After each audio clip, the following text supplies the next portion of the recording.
गर्मी लागेला राजा जी, एसी लगवा दी राजा जी। जरेला जवानी राजा जी, चुवेला पसीना राजा जी। बातिया तू हमार अक सुनीला, ओ हो।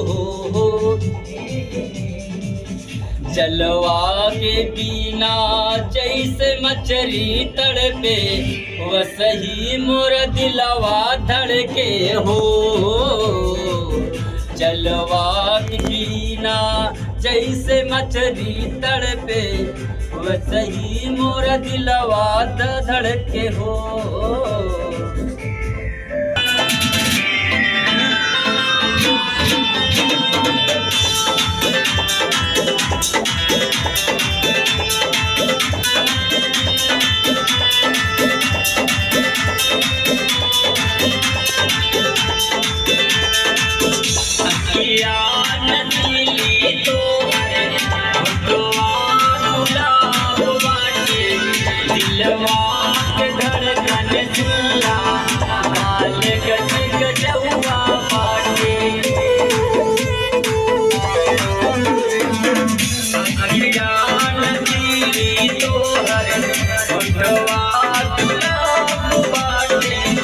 दिलवा धड़कन सुनला, काले गति गजवा बाटे।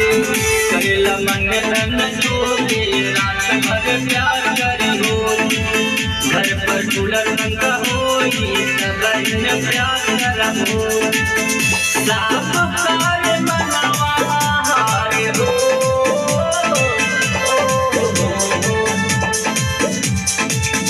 जलवा के बिना जैसे मछली तड़पे, वसही मोर दिलवा धड़के हो।